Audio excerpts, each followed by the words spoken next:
நெருப்பில் போட்டாலும் அவர்கள் எரியல.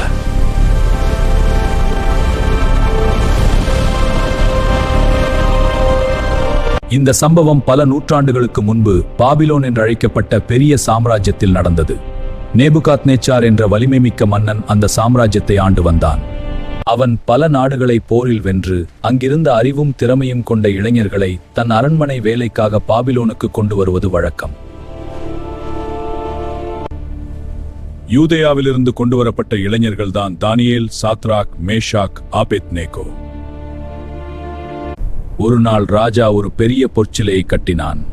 அதை தூரா சமவெளியில் நிறுத்தினான்.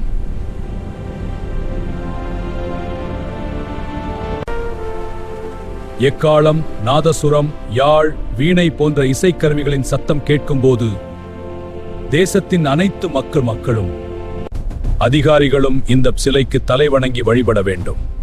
அப்படி செய்ய தவறுபவர்கள் கொழுந்துவிட்டு எரியும் நெருப்புச் சூளையில் உயிருடன் வீசப்படுவார்கள். இசைக்கருவிகள் முழங்கின. பாபிலோனில் இருந்த அனைவரும் அந்த பொற்சிலையை பயபக்தியுடன் வணங்கினர்.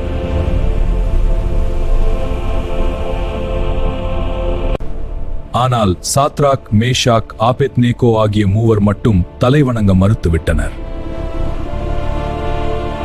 அந்த 3 பேரையும் ராஜாவின் முன் கொண்டு வந்தார்கள்.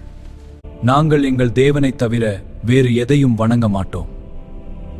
ராஜா கடும் கோபமடைந்தான். சூளை 7 மடங்கு சூடாக்கப்பட்டது. அவர்களை நெருப்பில் வீசினார்கள். அந்த 3 இளைஞர்களையும் தூக்கிச் சென்ற வீரர்களையே நெருப்பு சுட்டெரித்தது.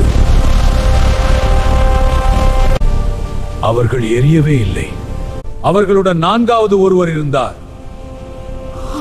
4வது நபரின் தோற்றம் ஒரு தேவபுத்திரனைப் போல இருக்கிறது. தேவன் உங்களுடன் இருந்தால் எந்த நெருப்பும் உங்களை தொட முடியாது.